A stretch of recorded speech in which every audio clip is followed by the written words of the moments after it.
수고하신 찬양대를 위해서 감사의 박수 한번 합니다. 오늘 설교 제목이 한번 보십시오. 뭐죠?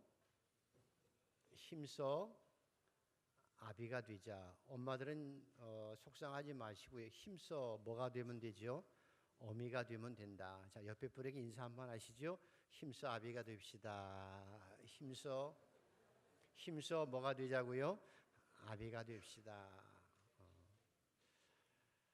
종교개혁자 마틴 루터가 당신이 설교를 위해서 성경 그 많은 성경 가운데서 딱 한 장을 고르라고 하면 당신이 마지막 가장 소중한 설교를 위해서 성경 중에서 한 장을 딱 고르라고 하면 뭘 고르겠습니까? 라고 할 때 나는 누가복음 15장을 고르겠다 그랬어요. 누가복음 15장에는 예수님께서 행하신 세 가지 이야기가 나와요. 잃어버린 한 마리 양을 찾는 목자의 이야기, 또 하나는 잃어버린 은전을 찾는 그 수고하는 여인의 모습, 그리고 마지막에는 잃어버린 아들 돌아왔을 때 그 아들을 껴안고 환영하시는 아버지의 이야기가 나옵니다.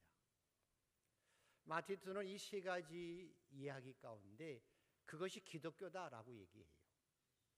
그리고 이 세 가지 내용 안에 기독교의 복음이 다 들어있다. 그래서 이것만 알면 기독교를 알 수 있고 복음을 알 수 있다라고 얘기합니다. 이 세 가지 이 세 가지 이야기의 공통점이 뭔가 하면 잃어버린 것을 찾는 거예요. 잃어버린 것을 찾는다.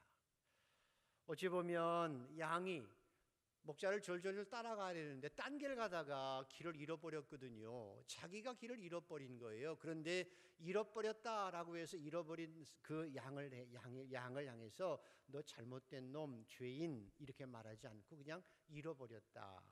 은전도 떨어져 나간 것을 그냥 잃어버렸다. 그리고 아버지 돈을 가지고 와서 허랑방탕하게 쓴 탕자를 향해서도 이 못된 놈, 아버지를 배신한 놈, 나쁜 놈 이렇게 얘기하지 않고 잃어버렸다. 그리고 다시 돌아오면 아들의 위치를 언제든지 회복할 수 있고 잔치와 기쁨이 벌어질 수 있는 잃어버린 자라고 표현하는 거예요. 기독교 복음이 뭔가 하면 이게 하나님의 마음임을 아는 거예요. 잃어버린 자라는 거예요. 저와 여러분이 잃어버린 자이고 이 잃어버린 자의 마음을 갖는 것, 잃어버린 데에 대한 애정을 갖는 것이 신앙이다라고 우리에게, 그리고 그것이 하나님의 마음이다라고 말씀해 주시려고 하는 거예요. 우리는 사람이 잘못하면 이 못된 놈 하고 정죄하고 이 나쁜 놈, 이 배신한 놈이라고 얘기하는데 아버지의 마음은 늘 잃어버린 자, 언제든지 돌아오면 가슴에 품을 수 있는 잃어버린 자의 마음, 그것이 하나님의 마음이라는 거예요. 그것에서 마지막 장면인 잃어버린 아들이 돌아왔을 때 그를 용서하고 환영하는 아버지 이야기, 오늘 그림을 참고합니다. 자, 이게 르트가 그린 마지막 그린 탕자의 귀한이라는 그림입니다. 자, 몇 명이 나오지요? 몇 사람 나오지요? 5사람 나오지요. 무릎 꿇고 허술한 옷 입고 한짝 벗겨지고 초라한 게 누구지요? 탕자. 꾸부정한 머리를 가지고 지긋한 눈을 가지고 이렇게 엎드려 얹고 있는 분이 누굴까요? 아버지. 그 뒤에 약간 어둡지만 눈초리를 보면 약간 눈초리입니다. 탁 누시하는 눈초리, 째려보는 눈초리, 그냥 저 못된 놈 마음을 가지고 쳐다보고 있는 중간에 있는 사람이 누굴까요? 형이에요. 옆에 한 사람은 서 있고 한 사람은 멋진 옷을 입고 있는 두 사람이 누굴까요? 인과 서기관입니다. 자, 이제 그림 보셨죠?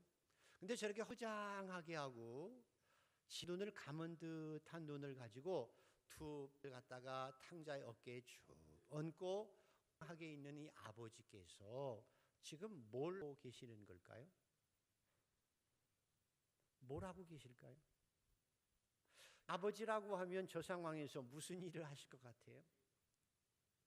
허리를 구부정하게 하고 초라한 모습, 냄새나는 모습으로 와서 자기 가슴에 물을 품고 흐느적거리며 무릎 꿇 아들의 손에 등에 손을 대고 그 아버지가 무슨 생각을 하며 무엇을 할까? 무슨 생각을 하고 무엇을 하고 계실까? 이게 오늘의 문제예요. 안타까운 것은 두 가지. 첫째로는 이 탕자입니다.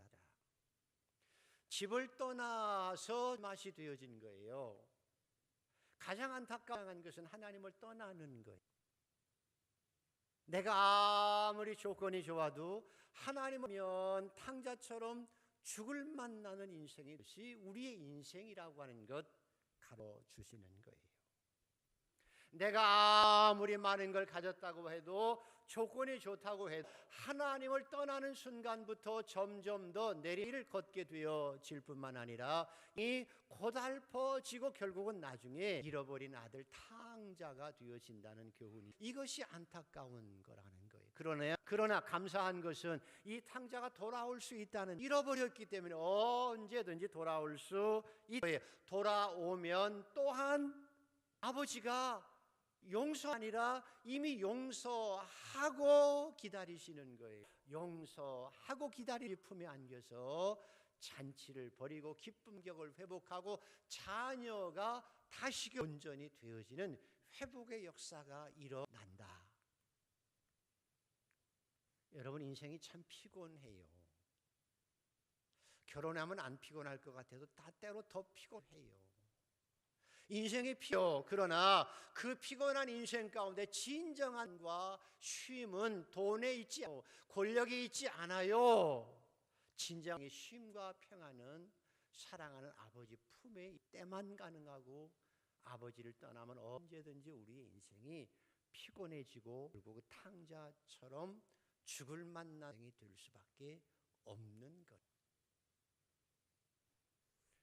그래서 우리 시인들, 신앙의 선배들은 고백해요. 나의 도움이 어디서 올꼬? 나의 도움이 어디서 올꼬? 나의 도움이 천지으신 하나님에게서로다 라고 말하지요. 하나님은 나의 힘이요, 하나님은 나의 구원이, 하나님은 나의 반석이시니, 그리고 나의 영이시니. 그리고 다윗이 왕이지만 이렇게 합니다. 하나님, 내가 비록 왕이지만 왕이 하나님의 힘을 인해서 기뻐합니다. 내 기쁨은 하나님의 힘에 있습니다. 내 인생의 즐거움은 하나님이 나를 구시는 데 있습니다. 내가 하나님을 가까이 함이, 내가 하나님을 의지함이 내게 힘입니다. 그래서 여러분 뭐예요? 세상 사람 똑같이 살아간 것 같지만 다시 있어요. 우리는 길을 걸어가면서도 찬송할 수 있는 믿음의 능력이 있어요. 세상이 뒤집어져도 흔들리지 않고 굳세게 믿음의 길을 걸어갈 수 있는 믿음의 용기가 있어요. 하나님의 은혜로부터 온 거예요. 은혜가 무엇이냐? 우리가 흔히 장발장 얘기, 레미제라블 해요. 장발장이 빵 하나 훔쳐가지고 감옥 속에서 아이들다가 또 탈출하다가, 그래서 정말 오랜 세월 동안 감옥에 있다가 이제 나오지요. 갈 거예요. 받아주는 사람이 없으니까. 그러다 저녁 해가 너무 고픈데 불빛인 주교 찾아가지요. 허르스만 죄인의 모습으로 찾아 들어가. 이 주교가 반갑게 맞아서 주가 한 그릇 따뜻하게 맞이하고 주모하고 따뜻한 잠자리 주어서 얼마나 좋은가요? 그런데 보니까 자기에게 죽 대접하는 그 그릇이 은쟁반이에요. 밤에 안 와요. 저 은쟁반 가지고 새로운 삶을 시작할 수 있겠다 생각해서 오라 은쟁반이 앞에서 왔다 갔다 해요. 그래서 일찍 일어나가지고 살금 가서 은쟁반을 가슴에 품고 도망가지. 은혜를 잃어버리고 배신하고 도망가요. 가다가 덜컥 잡혔. 경관이 이게 주교 집에 있는 거 데리고 와서 주교 앞에 딱 무릎치고 주교한테 얘기해요. 이거 주교 놈이 훔쳐가는 거, 이놈 죄인이에요. 이제 주교의 말 한마디에 인생이 완전히 감옥에 살아갈 위기에 주어졌을 때 주교가 큰 소리를 합니다. 이봐요, 실수했네. 이거 봐, 내가 말이야 당신에게 은근만 준 게 아니야. 저기는 금초대까지 줬잖아. 왜 그걸 잃어버리고 가? 당신 실수했네. 이거 가져가 하고 금초대까지 주는 모습, 이게 은혜예요. 이것을 은혜의 기습이라고 그래요. 아, 이제 내가 죽었고 평생 감옥에서 살아야 되겠다고 절망하고 있을 때 기적으로 이거 당신 실수한 거야. 은쟁반이라 금추대까지 주었는데 왜 안 가지고 가는 거예요? 이거 가지고 가세요. 이미 용서하고 그를 가슴에 안은 은혜의 기습, 내가 기대하지 않는 것, 상상도 못했던 입은 거예요. 여러분, 그리스도인이 누군데요? 그리스도인은 내가 측량할 수 없는, 내가 기대하지도 않았, 내가 상상하지도 못했던,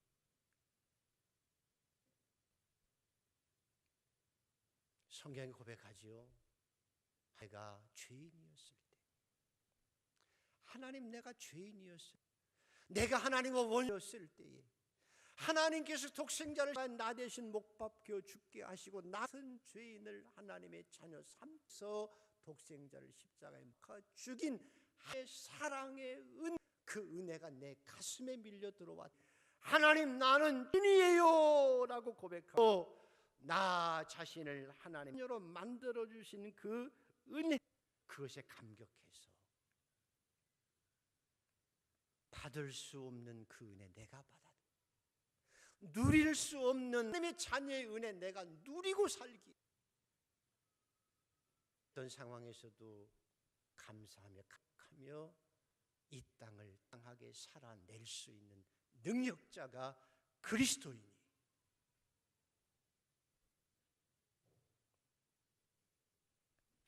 보세요. 탕자가 돌아갈 때 아버지 내가 용서하마 말 안 해요. 이미 용서했어요. 저 마음이 돌아설 때부터 이미 용서했고요. 아버지는 이미 이 아들이 나갔다가 돌아올 것을 알았는지도 모르지요. 나갈 때부터 이미 용서한 거예요. 나는 아버지의 자녀라고 부를 수 없다고 얘기할 때 뭔 소리야, 너는 죽었다가 살아난 내 아들이거든, 잃었다가 다시 찾은 내 아들이거든. 그리고 잔치 벌려주고 가장 좋은 옷 입혀서 당당하게 살아갈 수 있도록 만드시는 하나님의 은혜를 알기에, 오늘도 여러분 이 은혜 가지고 하나님 앞에 더 당당하게 힘있게 살아가는 그리스도인들이 되기를 축복합니다. 그래서 여러분, 은혜 받아보면 기억해 보십시오. 은혜 받았을 때 하나님 앞에 초라해지나요? 당당해지나요? 당당해져요. 하나님의 십자가의 은혜를 체험했을 때 나는 죄인이었지만 그 은혜를 체험하고 나면 하나님 앞에 당당하다니까요. 하나님 앞에 기쁨과 감사로 나가서 춤추는 당당함이 있는 거예요. 왜 그 당당함이 있는 줄 아세요? 나를 위해서 당신의 독생자를 희생한 주님의 사랑이 알기 때문에, 그 마음을 알기 때문에 절대로 나를 눈에서 벗어나지 않도록 나를 눈동자보다 더 귀하게 여기시는 하나님의 사랑을 알기에 끝까지 나를 놓치지 아니하고 구원하실, 함께 하실 임마누엘의 하나님을 알기에 세상 앞에서 당당하게 살아갈 수 있어요.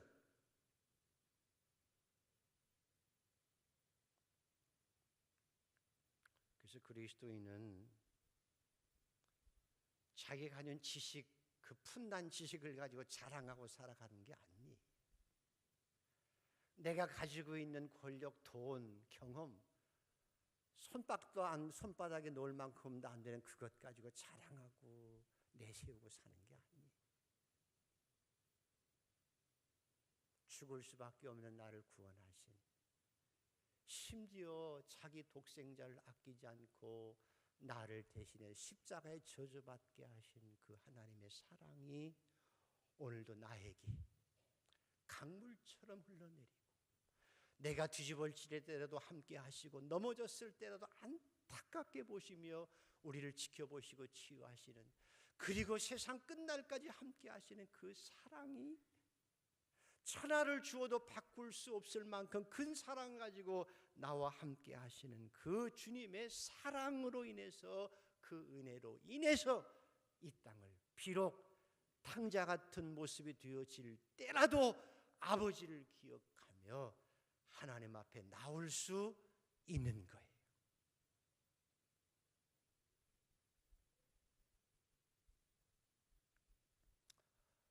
이 은혜를 무엇으로 설명해요? 그래서 은혜는 설명할 수 있는 게 아니에요.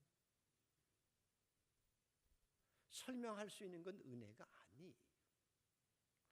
사도 바울, 스데반을 죽이는데 앞장섰던 사도 바울, 평생 하나님을 위해 살은 그 사도 바울, 변명하거나 설명하는 게 하나도 없어요. 왜 하나님께 나를 구원하셨을까 설명하지 않아. 내가 어떤 조건을 가졌으니까 내세우는 게 없어요. 그저 오늘 나의 나 되면 하나님의 뭐예요? 은혜로다. 은혜로다. 은혜로다.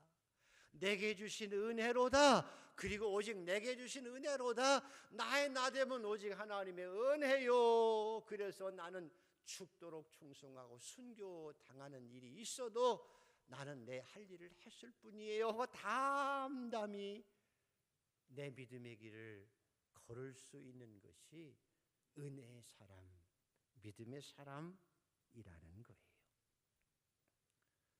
하나님의 마음을 알기, 하나님의 사랑을 알기, 누가 나를 하나님의 사랑에서 끊으리요 고백하며, 오늘도 세상이 뒤집어져도 상관없어요. 내가 넘어져도 상관없어요. 나와 함께 하시는 사랑의 하나님을 의지하고 오늘도 믿음의 길을 한 걸음 한 걸음 가는 것, 이것이 신앙이고 믿음입니다. 그 믿음의 소유자들로 정말 당당한 모습으로 이 땅을 살아가는 복된 성도가 되기를 주의 이름으로 축복합니다.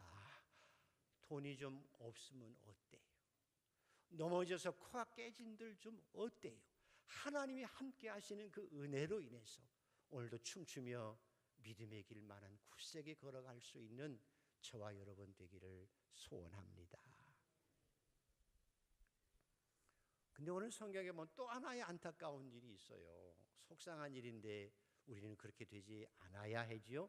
자, 15장 1절에서 3절까지를 한번 읽어보지요. 15장 1절에서 3절 같이 한번 봅니다. 시작. 모든 세리와 죄인들이 말씀을 들으러 가까이 나오니 바리새인과 서기관들이 수군거려 이르되 이 사람이 죄인을 영접하고 음식을 같이 먹는다 하더라. 예수께서 그들에게 비유로 이르시되, 오늘 이 탕자의 잃어버린 탕자를 환영한 아버지 비유 듣는 대상이, 말씀의 대상이 누구죠? 이 말을 들어야 되는 대상이 누구죠? 성경에 나오잖아요. 누구예요? 바리새인과 서기관과 그 다음에 첫째 아들이라는 거예요. 탕자의 비유 속에서 주님께서 메시지를 전달하려고 하는 대상이 바리새인과 서기관들과 그 다음에 둘째 아들이 아니라 첫째 아들이라는 거예요. 바리새인과 서기관들과 첫째 아들은, 바리새인과 서기관들은 내가 제일 하나님을 잘 믿어, 그런 자긍심 가운데 살아가고 있어요. 내가 하나님을 제일 잘 믿는다니까 껍데기로는 그럴듯해요. 그런데 주님이 말씀하시는 것은 그건 아니다라고 설명하시는 거예요. 첫째 아들 보면 내가 아버지 집에서 평생 아버지와 함께 살았잖아요. 일 잘 벌면서. 그렇게 말씀하시는데, 그렇게 첫째 아들은 주장하는데 우리 예수님께서는 넌 아니야 라고 말씀하시려고 하는 거예요. 이게 비극이고 이게 슬픔이라는 거예요. 나는 내가 하나님을 제일 제일 잘 믿는 것 같은, 내가 열심히 하고 그렇게 살아가는 것 같은데 주님은 아니라고 하고, 나는 아버지와 함께 늘 있으면서 집에서 일 돌보고 있는데 너는 아니라고 하면 이게 얼마나 슬프고 안타깝고 속상한 일이에요. 근데 주님은 너는 아니다, 그건 아니다 라고 말씀하시는데, 뭐가 아니냐라고 할 때 바리새인과 서기관들과 그리고 이 큰 아들의 문제점이 뭔가 하면, 오늘 주인공이 누구라고 그랬죠? 아버지가 주인공이라니까요. 아버지가 주인공이에요. 잃어버린 아들을 환영하는 아버지가 주인공인데, 이 큰 아들의 문제는 뭔가 하면 그 아버지의 마음을 몰랐다는 거예요. 마음을 모르는 거예요. 아버지의 마음을 모르는 거예요. 이게 문제였다는 거예요. 여러분, 아이를 잃어버려 본 적이 있으신 분? 저도 있어요. 우리 둘째를 잃어버린 적이 어렸을 때 있었는데요. 제가 아버지지만 그때 아이 잃어버렸을 때 정말 눈에 뵈는 게 하나도 없어요. 그렇죠? 땅이 꺼졌다 올라갔다, 이건 정신이 하나도 없어요. 옷이 벗어져도 상관없어요. 그렇죠? 아니에요? 맞죠? 아들을 잃어버려 보세요. 자, 그런데 이 큰 아들은 아버지의 마음을 모르는, 잃어버린 그 순간부터 아버지 잠이 안 와요. 잠 와요? 저녁에 저녁밥이 맛이 있을까? 밥을 어떻게 먹어? 그리고 도깨비 보면서 어떻게 희닥거리고 있을 수 있어? 말이 안 되죠? 아버지가 왜 밥맛이 없는지, 갑자기 아버지가 왜 뒤척거리면서 잠을 못 자시는지, 왜 갑자기 정신 나간 사람 갑자기 문 앞에 와가지고 서성거리고 이렇게 목 빼고 하시는지, 아들은 그 아버지의 마음을 모르는 거예요.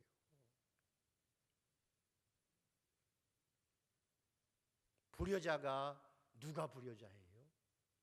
아비의 마음을 모르는 게 불효자지. 이게 슬픔이라는 거예요. 이게 신앙의 아픔이라는 거예요. 저도 여러분도 십자가의 은혜를 받았으면서도 그런 아버지의 마음이 없는 건 변질된 거라라고 주님이 말씀하시는 거예요. 그가 곧 바리새인이고 그가 곧 첫 아들이라는 거예요. 잃어버린 자들에 대한, 아직 믿지 못하는 부모님들에 대해서 단장의 아픔을 가지고 기도하는 아픔이 없으면 안 된다는 거예요. 내 자식들 아직 신앙생활 바로 못하는데, 교회도 못하는데 내가 희덕거리고 다니는 것 아니라는 거예요. 단장의 아픔, 창자가 끊어지는 아픔을 가지고 그 영혼을 위해서 기도하지 못하고 주님의 첫사랑을 마음에 간직하지 못하고 살아간다는 것 아니라고 하는 거예요.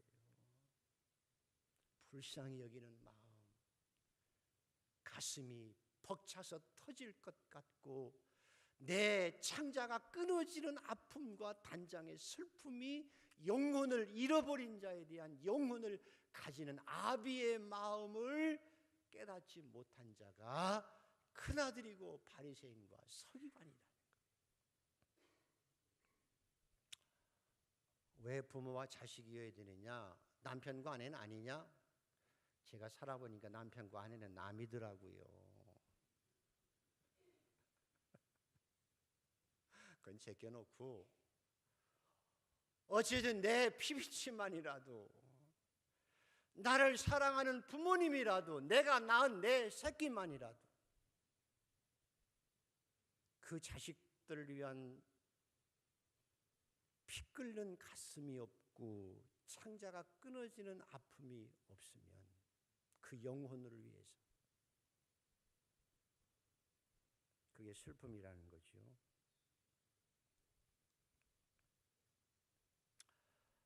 오늘 더 큰 슬픔이 뭔가 하면, 자, 28절에서 30절을 한번 보시죠.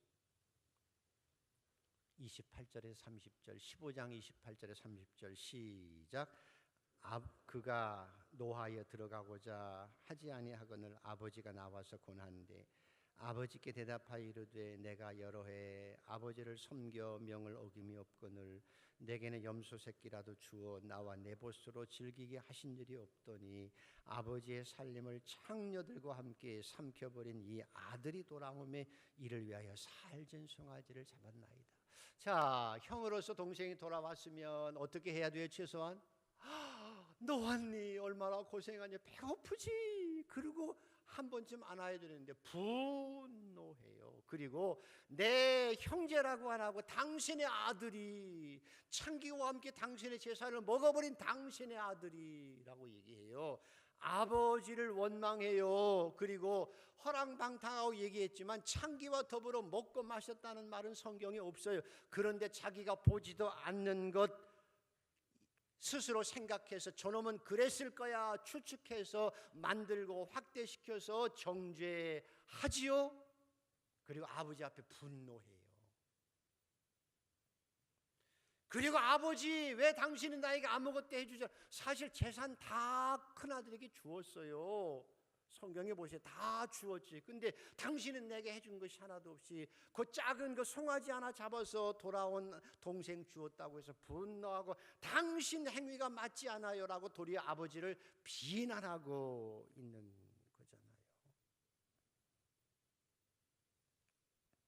그래서 신학자들은 이 첫째 아들이 더 악한 탕자다, 더 악한 탕자다, 더 악하고 나쁜 아들이다 라고 얘기해요. 저와 여러분이 그럴 수 있다는 거예요. 예수님께서 비유 하나 말씀하실 때 어떤 여자가 귀신 들렸는데 내쫓아 주었어요. 귀신이 나가서 돌아다니다가 갈 곳이 없어서 자기 옛날에 있는 곳에 와보니까 깨끗하게 청소되었어요. 그래서 어떻게 했다고 그랬죠? 다른 7 귀신을 데리고 들어와서 이 전보다 그 나중 형편이 어떻게 해요? 더 나빠졌다. 죄송하지만 저와 여러분이 생각해야 될 것이 그거예요. 우리가 먼저 믿었잖아요. 먼저 믿은 우리가 회개하고 십자가 밑에서 회개하고 하나님의 자녀가 되어졌는데 깨끗한 것으로 끝나면 하나님의 말씀과 기도로 은혜로 성령으로 우리 자신을 채우지 않으면 귀신이 더 악한 것이 들어가요. 그래서 더 이기적이 되고 교만해지고 내가 하나님같이 되어져서 도리어 남에게 불평하고 비난하고 정죄하고 영혼을 살리는 일이 아니라 영혼을 죽이는 일을 하는 악한 존재가 되어질 수 있어요. 그래서 세상 사람들이 가끔씩 이런 얘기해요. 예수 믿는 것들이 안 믿는 사람보다 더 악하고 교활하다. 그 얘기가 왜 그렇게 나와요? 그렇게 될 수 있어요. 그래서 교회 안에서 예수 자기 스스로 잘 믿는다고 하면서도 더 악질이고 더 교활하고 더 사람 끄집어내고 더 사람 죽이고 상처나게 해서 자기도 천국에 못 들어가고 남도 못 들어가게 하는 일을 할 수 있는 게 이 바리새인 큰 아들의 모습이라는 거예요. 그렇게 되면 슬픈 일이죠. 그건 재앙이에요. 영적인 재앙이죠. 그래서 우리 스스로 살펴보아야 돼요. 내가 사람들, 성도들을 만나면 무슨 얘기를 많이 하나? 은혜 얘기를 많이 하나? 비판하고 비난하고 정죄하는 말을 많이 하나? 내 속에 뭐가 있는지를 내 스스로 점검할 수 있어야 돼요. 믿음이란 뭐예요? 하나님의 마음을 아는 거예요. 하나님의 마음을 가지는 거예요. 아비의 마음을 가지는 게 믿음이고 그것이 하나님의 축복이에요. 저와 여러분은 하나님의 마음을 가지고 그 하나님의 따뜻한 마음을 남에게도 전해주는 복된 성도가 되기를 소원합니다. 말씀을 마치죠. 정리하면 이렇습니다. 아까 보여드린 그림 누구의 작품이죠? 몰라도 돼요. 네덜란드 렘브란트의 작품인데 최후의 작품이라고 해요. 가장 걸작이죠. 그 렘브란트의 작품을 보면서 헨리 나운이라고 하는 목사님이 300페이지의 묵상집을 만드는데 그 묵상집의 마지막 이렇게 기록하고 있어요. 렘브란트는 나에게 작은 아들이 무릎 꿇고 있는 작은 아들에게 허리를 구부린 노인 그에게 포커스를 맞추게 했다. 그리고 내가 축복받는 장소에서 축복하는 자가 되어야 됨을 일깨워 주었다. 아버지로서 축복하는 자가 되어야 된다는 거예요. 탕자가 아니라 아버지가 되어야 된다는 것 가르쳐 주었다. 또 탕자의 어깨에 손을 얹고 있는 그 손을 통해서 내가 아버지처럼 고난당하는 자에게, 넘어진 자들에게, 상처받은 자들에게, 깨져서 돌아오는 사람들에게 내 따뜻한 손을 올려주라고, 그래서 내가 그 축복을 남에게 베풀라고 하는 것을 깨닫게 해주었다. 여러분과 제가 오늘 탕자의 아버지처럼 인생을 살아가는 복된 성도가 되기를 축복합니다. 내가 힘써 아비가 되어야 한다는 거예요. 결론적으로 말하면 하나님을 떠나면 탕자가 돼요. 언제나 오면 하나님께서는 이미 용서하시고 여러분을 받아주시고 환영하시고 끝까지 여러분을 지키시는 하나님 앞에 언제나 하나님을 바라보고 나올 수 있는 복된 성도가 되기를 축복합니다. 우리의 현실이 아무리 어려워도, 세상이 뒤집어져도 하나님의 사랑은 변함이 없어요. 하나님의 샘솟는 은혜는 오늘도 변함이 없어요. 언제 와도 하나님은 용서하시고 여러분을 가슴에 안고 축복하는 손을 얹어서 여러분을 축복하실 것이며, 우리가 저 하나님의 나라에 갈 때까지 함께 해주시는 아버지심을 믿습니다. 천만인이 나를 둘러싸고 싼다고 할지라도 내가 두려워하지 않을 것은 주께서 나의 아버지 되시기 때문입니다. 오늘도 주 안에서 이 어려운 세상을 넉넉히 이기고 살아가는 복된 성도가 되기를 축복합니다. 두 번째로는 은혜를 잃어버리지 마십시다. 아버지의 은혜를 잃어버리면 첫째 아들이 되어지고, 하나님의 은혜를 잃어버리면 겉모습은 보기 좋을지라도 바리새인과 서기관이 되어질 수 있어요. 그건 영적 재앙이에요. 그러므로 저와 여러분은 아버지의 마음을 알고 더 겸손하게 은혜 속에서, 은혜 받은 자로서 나이 나 되면 하나님의 은혜라고 잠잠히 고백하며 잠잠히 이 아름다운 신앙의 길 걸어갈 수 있는 복된 성도가 되기를 축복합니다. 마지막으로 하나는, 누가 아버지가 누구냐? 하나님이에요. 그런데 헨리 나우넨처럼 우리가 힘써 아버지가 되어야 이 세상에 소망이 있어요. 이 어려운 나라 현실 가운데 그리스도인이 아비처럼 살아야 이 땅에 진정한 화해와 치유가 이루어질 줄 믿습니다. 우리 자신을 드러내놓고 정죄하고 비난하고 손가락질하면 그것은 지옥이 될 수밖에 없습니다. 아버지처럼 그저 앉는 거예요. 그저 축복하는 거예요. 힘써 아비가 되어져서 저와 여러분이 이 땅을 치유하는, 이 땅의 소망이 되고 이 땅의 구원의 통로가 되어지는 복된 백성들 되기를 소원합니다. 기도하십시다. 하나님 감사합니다. 아버지 사랑에 감사하고 그 은혜에 감사드립니다. 더 하나님 바라보고 우리도 아버지의 사랑받은 자로, 아버지 은혜 받은 자로 이 땅에서 힘써 아비가 되어 살아갈 수 있게 하여 주시옵소서. 힘써 아비가 되어 이 땅을 치유하게 하여 주시옵소서. 힘써 아비가 되어 하나님의 천국을 이 땅에 만들어갈 수 있도록 도와 주시옵소서. 힘써 아비가 되게 하여 주시옵소서. 예수님의 이름으로 감사하며 기도드리옵나이다.